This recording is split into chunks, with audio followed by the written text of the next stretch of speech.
Buenos días con entusiasmo. Bueno, gracias a Dios por permitirnos el grato placer de transmitir y compartir con ustedes. A todos los seguidores de Wikinomía y de Metas de Vida. Y hoy hacemos un llamado especial a líderes de información, personas que quieran liderizar procesos. Por supuesto, también cuenten con nuestro apoyo y esa es parte de la educación y crecimiento que queremos dar en estos shows, en estos programas, ¿no? Seguidores que con los tips y el coaching financiero puedan agregar un grano de arena en su prosperidad y sobre todo un grano de felicidad. Y los líderes de información que quieran ayudar a otros también cuenten con nuestro apoyo. Hoy tenemos nuevamente en esa alianza que hemos hecho a Fausto como coordinador de Wikinomía. Y recuerden que estamos a solo un enter de ustedes.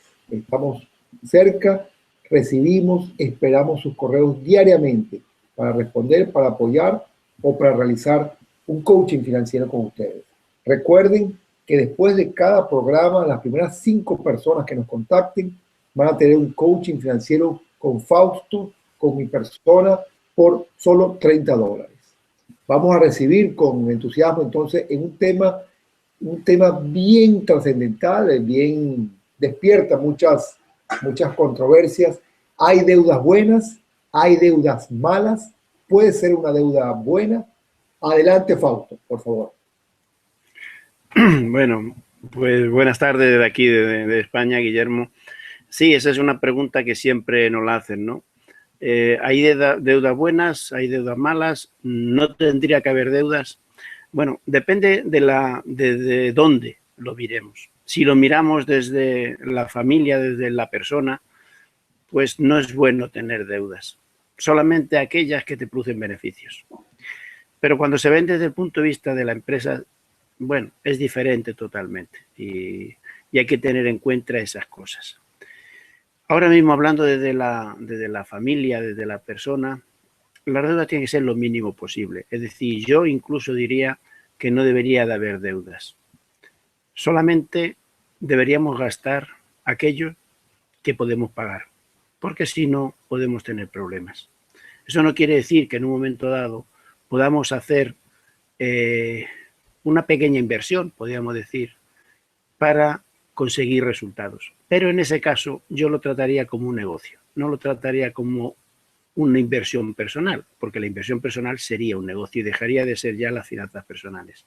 Y como decíamos el otro día, en ese caso tendríamos que tener unas cuentas separadas para esa operación, para ese proyecto, para ese negocio, diferentes a las que íbamos a realizar dentro de la familia. Porque así tendríamos claro si ese proyecto, ese negocio sería rentable y no nos afectaría tampoco a las finanzas personales. Entonces, en principio, que sea lo más reducido posible. Y si hay, lo consideremos como un negocio, aunque sea independiente, aunque sea de una sola acción, pero un negocio. Y lo trataríamos como unas finanzas totalmente separadas. Fausto, interesantísimo. Yo aprendo pues cada vez que hacemos estos programas contigo y yo sé que los que nos escuchan. O sea, uno de los primeros tips entonces con respecto a las deudas, que puedan ser buenas o malas, es conservar el concepto de separar las cuentas personales de las cuentas empresariales o de negocio. En este caso, separar las deudas. Pues. Las deudas También, personales deben ser mínimas. Claro. Y pueden haber algunas deudas desde el punto de vista de negocio o de empresa, pero dirigidas hacia la parte de la inversión. Claro. Mira, yo te pondría un ejemplo para que todos lo viésemos y luego ya nos metemos con el tema de las deudas a nivel financiero personal. Imagínate que vas a hacer un proyecto de $100, pero tú no tienes $100, tú tienes 10 y pides al banco 90. Es un negocio rápido, inmediato, podamos hablar de 100 o 100.000. Claro. Rápido, directo, que tú sabes que hoy vas a gastar, vas a invertir esos $100 y mañana lo vas a vender por 125. Con un 20% de rentabilidad a 120. Es decir, tú compras una cosa, no tienes nada más que 10, piden 90, al banco le vas a pagar un 5% y dentro de un mes tú lo vendes en 120 y has conseguido que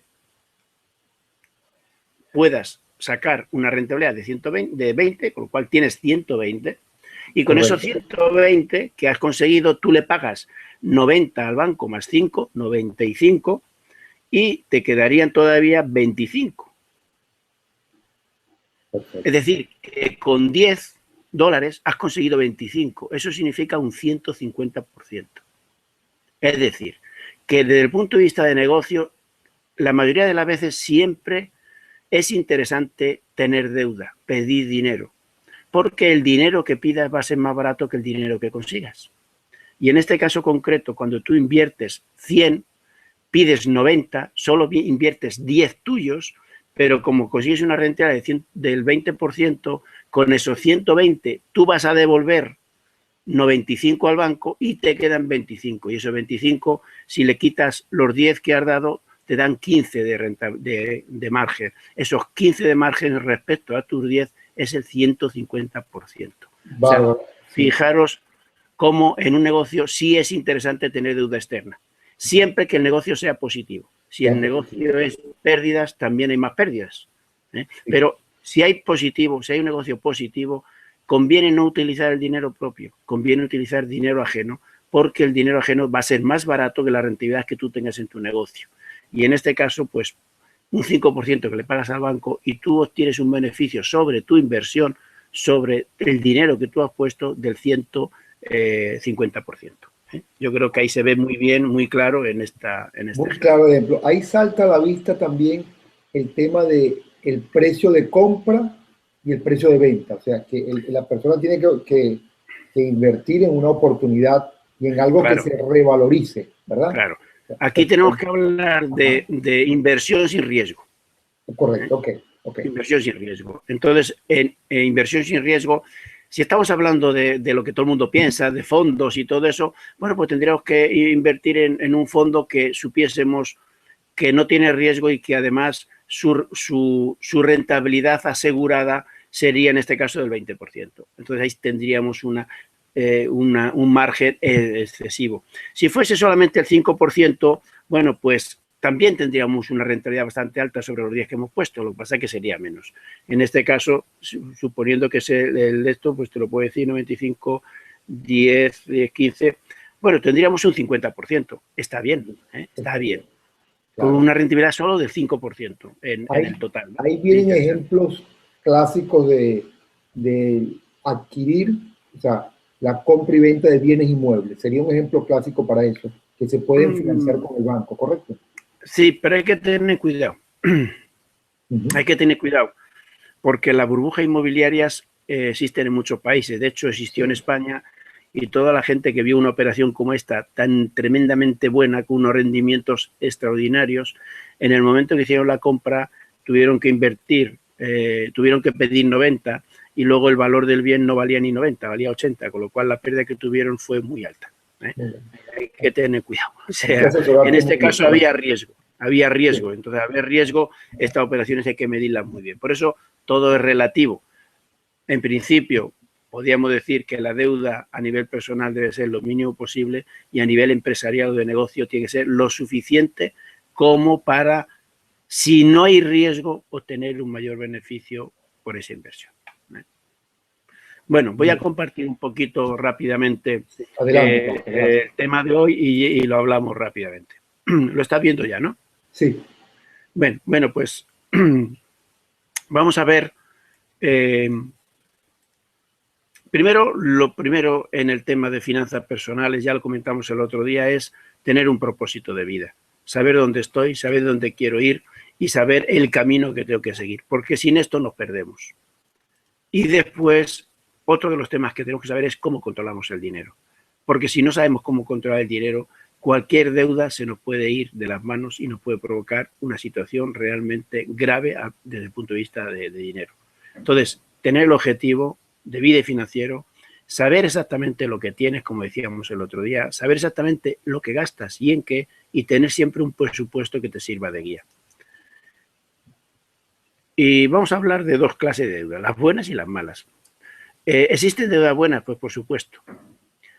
Una de las deudas buenas, por ejemplo, para decir un ejemplo concreto, es la tarjeta de crédito. La tarjeta de crédito es buena porque tú adquieres unos bienes hoy y los pagas dentro de un mes, con lo cual te está asegurando una rentabilidad, en el caso de España, casi el 1%. Pues has ganado un 1%, sin ningún otro problema. Siempre que no exista riesgo. ¿Cuál es el riesgo? Que tú puedas pagar esa cantidad cuando te la van a exigir. Si tú puedes pagar esa cantidad ahora y dentro de un mes también, no la pagues ahora. Lo pagas dentro de un mes, cuando se exija la deuda lo pagas y obtienes una rentabilidad simplemente por eso, que te lo regala la tarjeta del 1%. Además, como esa tarjeta tiene otros beneficios como son bonos y tal, esa deuda es buena. Es una situación muy clara. ¿Cuál sería otra deuda buena? Pues todas aquellas que van alineadas con el propósito de vida. Es decir, si tú sabes cómo quieres vivir de 3 años y pides dinero para llegar lo antes posible a esa situación que tú quieres con posibilidad de pagarlo, esa es una deuda buena. Es una deuda, pero es buena. Como hemos dicho antes, invertir en valores seguros, rescatables, que generen activos rápidos y sin riesgo, es una deuda buena, porque recuperas el dinero inmediatamente y esa rentabilidad que tienes siempre es mayor que el interés de la deuda que tienes que pagar. Y todo aquello que genere retraso de pagos siempre ocasiona ahorros, por lo menos el coste del dinero, con lo cual siempre son buenas esas deudas. Yo creo que eso está claro, ¿no? Sí, muy Guillermo. son Bien. tips, ¿verdad? Bueno, Importantes. No, adelante. pues ahora vamos a ver las malas. ¿Cuáles son las malas? Pues las deudas malas son aquellas que no están alineadas con su propósito. Por ejemplo, dices, voy a perder dinero para irme de vacaciones. Cuidado, eso es un gasto, ese gasto no te genera nada y además muchas veces no está alineado con tu propósito. Porque si tú te gastas dinero ahora no vas a conseguir tu propósito cuando querías. ¿Cuáles son deudas malas? Aquellas inversiones que tienen un riesgo alto y que tú no controlas. Por ejemplo, yo nunca diría a la gente que pida dinero para invertirlo en bolsa. Porque si fallas vas a perder lo que has invertido y además vas a perder lo que debes de pagar al que le has pedido el dinero. Luego, eso no son deudas buenas. Todas las deudas que se piden para una adicción, y no me refiero solamente a un problema de droga, sino para una adicción, la que sea, el juego, lo otro, todas esas son siempre deudas malas. ¿Y cuáles son otras deudas malas? Aquellas que generan un gasto por ser un consumo inmediato que no te lleva a ningún sitio. Muchas veces es para consumo que yo le llamo chantaje emocional. Eso nunca tienes que pedir dinero para eso, porque eso siempre van a ser deudas malas. Vas a hacer que ese bien que has adquirido ahora mismo te va a costar muchísimo más de lo que te tendría que costar si hubieses tenido el dinero disponible en ese momento. Entonces, para mí, todas esas deudas son malas. Sí. Hay que clasificarlas muy bien para no entrar en estas deudas y para aprovechar las otras deudas. Aquí hay un símil, Fausto, ¿verdad? De una excelente página web, Comercio al Detalle, pues dice, podemos hacer un símil de la deuda buena o mala, como la diferencia entre el colesterol bueno y el malo. Los doctores dicen que tenemos que tener cierto nivel de colesterol bueno, pero mucho colesterol malo, por supuesto, mata a la persona. Claro. Inclusive llevar su colesterol a 0 es arriesgado, ya que debe tener un mínimo de 35. Entonces algunos piensan que 0 deudas, desde el punto de vista de negocio, algunos piensan que es muy bueno, pero muchos dicen que 0 deudas desde el punto de vista de negocio significa 0 crecimiento o el mínimo crecimiento. Claro. Es el símil ese que pueden haber deudas buenas, como tú nos estás diciendo, ¿verdad? Sí. Desde el punto de vista de negocio, yo estoy totalmente de acuerdo. Es más, lo hemos demostrado antes con el ejemplo que hemos puesto. Yo estimo que una empresa es tiene totalmente liquidez y tiene solvencia, incluso con deudas superiores al 20 o 30% de su fondo propio, ¿no? De sus fondos propios. Y ahí no hay ningún problema, porque va a ser siempre rentable, porque tú controlas la rentabilidad de tu empresa. Pero desde el punto de vista personal, yo no lo veo así. Desde el punto de vista de personal, el colesterol, en este caso, siempre es necesario. Hay uno que es peor y otro que es muy bueno, y tienes que tener un nivel siempre alto de colesterol, si no, no funcionaría. El colesterol es totalmente necesario. Sin embargo, en una familia, en una persona, puedes vivir perfectamente con activos, o sea, pagando todo aquello que consumes, sin ninguna deuda y ser perfectamente feliz e incluso aprovechar más las situaciones que te da la vida, porque al no tener ninguna deuda tú puedes pedir en un momento determinado, porque tu línea de crédito la tienes en blanco, o sea, bueno, en blanco, la tienes en 100, podríamos decir, la tienes realmente abierta y vas a tener una buena valoración de tu riesgo porque nunca has pedido nada y si lo has pedido lo has devuelto y no tienes deudas. Entonces, desde el punto de vista personal, yo no estoy de acuerdo con eso. Es mejor tener 0 que tener 100. Y desde el punto de vista de empresa, sí estoy totalmente de acuerdo. Es mejor tener una deuda porque eso te va a permitir crecer y te va a permitir aprovechar momentos de rentabilidad, como hemos visto en el ejemplo anterior. Importantísima la acotación de la diferencia de las deudas desde el punto de vista personal y desde el punto de vista de negocio, ¿no? Gracias a ese tiempo, ahora todos podemos llevarnos ese tips, la diferencia, que el impacto que va a ser impositivo, llevar ese punto a nuestras finanzas personales y a nuestras finanzas de negocio. Adelante, Fausto, por favor. Voy a seguir compartiendo. Por eso siempre digo que hay que diferenciar muy bien y llevar las cuentas separadas tanto de la empresa como de la familia como de la empresa o el negocio. Porque si no te pueden llevar a confusiones y al mezclarlo puedes tomar unas decisiones inadecuadas. Bueno, en cuanto... aquí hablamos de esto antes. ¿Qué límite de deuda tenemos que tener? ¿Cuál es el límite que tenemos que tener de endeudamiento? ¿Cuánto tiempo podemos permitirnos ese endeudamiento? Bueno, pues para mí, desde el punto de vista personal, el límite de deuda, principio, tendería siempre que fuese 0. Pero si no es 0, nunca tendríamos que tener una deuda mayor que lo que supera tu capacidad de ahorro. Porque si si tenemos una capacidad de ahorro del 5%, nuestras deudas no deberían superar ese 5% de nuestros ingresos, porque si no, ya nos generaría un problema de tener que ir pagando por encima del ahorro que tenemos, con lo cual nos iría poco a poco desgastando nuestro patrimonio y eso nos produciría un efecto de baja solvencia. Y luego el tiempo sería que cuando superamos el límite de ahorro mensual, al final llegamos a agotar totalmente nuestro patrimonio. Aquí no da tiempo, pero yo siempre tengo un ejemplo de una familia que parte con mucho dinero pero no tiene recursos y se genera deuda y otra que parte sin grandes recursos pero que no genera deudas. Al final, si tú generas deudas por encima de tu ahorro, tu patrimonio poco a poco se va a ir gastando y llega un límite de tiempo que se ha gastado y entonces sí que te encuentras en una situación difícil porque ya no tienes liquidez pero entonces tampoco tienes solvencia y eso hace que los bancos te limiten el crédito o te anulen totalmente. Bueno, ¿qué tenemos que hacer con las deudas malas? Bueno, pues lo primero que tenemos que hacer es no tenerlas. Lo segundo que tenemos que hacer es no aumentarlas, sino disminuirlas. ¿Y cómo podemos reducirlas? Pues teniendo un plan adecuado. Yo tengo una página web que se llama Pago de Deudas, donde explico todas estas cosas, ¿no? Pero lo más importante es, primero, no generarlas, después disminuirlas y no aumentarlas, con un plan bien estructurado, que vamos a hablar un poquito de ello, y cuidado con la refinanciación, consolidación y todas esas cosas, porque ningún banco, si es un banco al que le debes, ningún banco te va a refinanciar una deuda haciendo que pagues menos.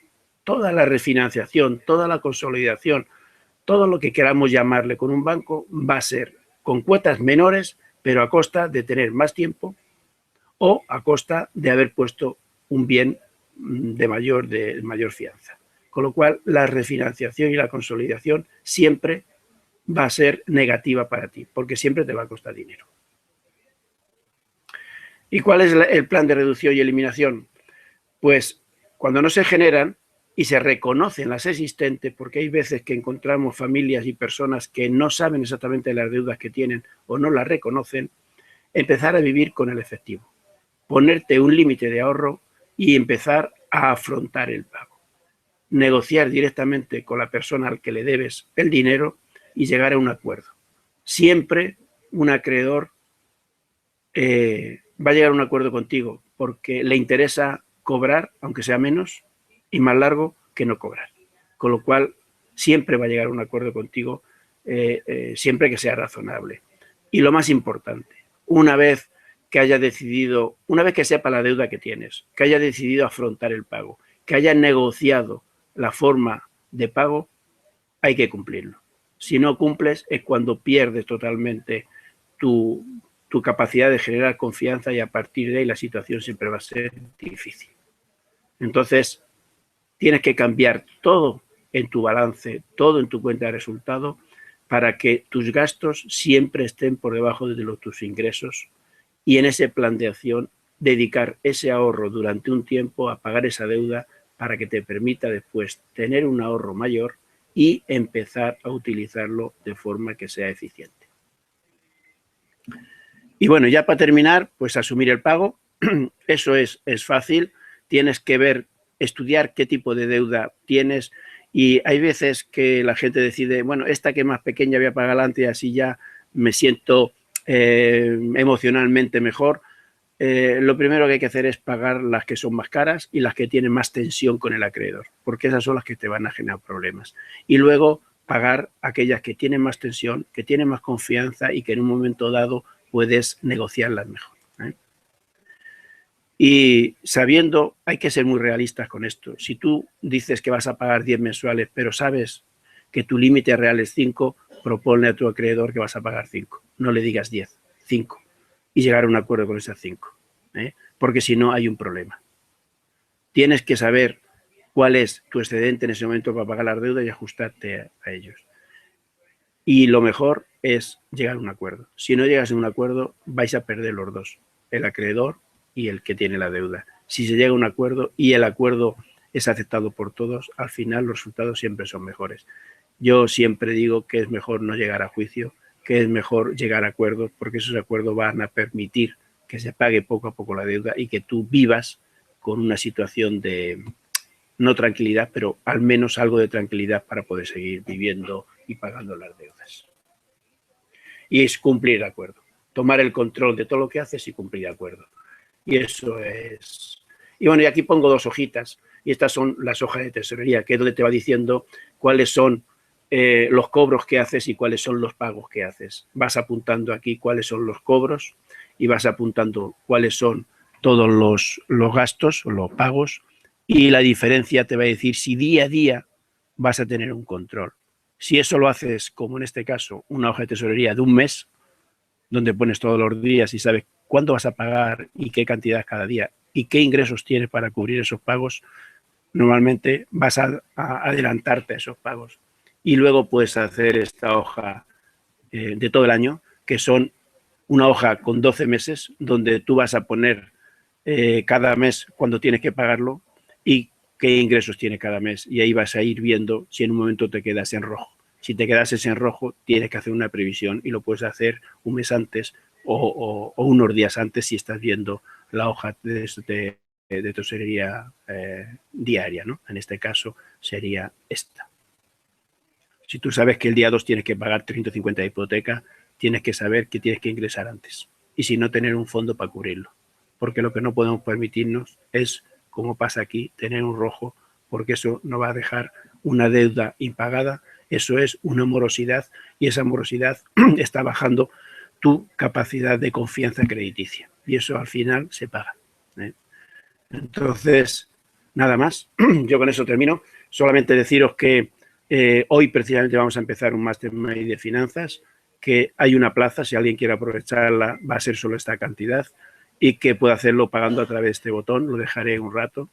Y como siempre, como ha dicho antes Guillermo, que a las 5 personas después que contacten con nosotros le vamos a hacer una oferta especial de una sesión de coaching por esos $30. Yo además, este es el regalo de la vez pasada, que es por $4.97 y voy a hacer también este otro, también por $4.97 y además quien compre los dos le voy a regalar un vídeo especial de 1 hora que te guía paso a paso cómo crear y realizar tus metas. Ya con eso termino, Guillermo.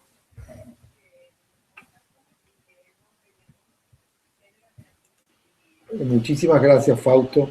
Bueno, son tips importantísimos de paso a paso cómo ir optimizando la gestión personal de cada uno y, por supuesto, optimizando la gestión de negocios. Las finanzas Muchas veces lo hemos dicho, es como la salud, hay que llevarla, prevenirla y tomarla en cuenta diariamente en lo posible. Siempre tendremos espacio para divertirnos, para comprar, pero previo a un plan de previsión. Con esto dejamos esta información a nuestros seguidores, a los líderes, solo con escribirnos, bien sea por el correo de Metas de Vida o bien sea a través de Wikinomía, para obtener no solamente los premios, la posibilidad del coaching financiero, sino también una atención directa de poder responder preguntas y poder hacer con ustedes el coaching que quieran y la asesoría que podamos brindarles. Estamos a sus órdenes. Gracias, Fausto. Si tienes algunas palabras de cierre para nuestros seguidores, adelante, Fausto. Bueno, pues que la metáfora que ha puesto de la salud y comparación está muy bien. En finanzas, sobre todo, tenemos que prevenir, prevenir, prevenir. Y tenemos que utilizar las herramientas necesarias para prevenir. Igual que hacemos con la salud, vamos a hacer un chequeo, nos hacemos unos análisis, pues aquí lo miramos en una cuenta de resultados, lo miramos en una hoja de tesorería, lo vamos revisando con nuestro presupuesto. Y en este caso es mucho más fácil controlarlo, es mucho más fácil prever lo que va a ocurrir que en la salud. En la salud muchas veces no podemos preverlo, pero aquí casi seguro se puede prever, con lo cual nuestra salud financiera puede ser mucho más saludable si tenemos una prevención adecuada y una medición adecuada para que no ocurran cosas raras. Y nada más, muchas gracias a ti, Guillermo, muchas gracias a todos y nos vemos en el siguiente programa. Sí, seguro. Gracias, Fausto. Gracias de nuevo a ustedes, nuestros principales promotores, pues, y nuestra principal inspiración de compartir. Gracias a Dios por permitirnos esto. Y a ustedes, líderes que quieren acompañarnos, que quieren también tener sus equipos de desarrollo, contáctenos, estamos a su orden. Hasta luego, hasta el próximo programa. Gracias. Hasta luego.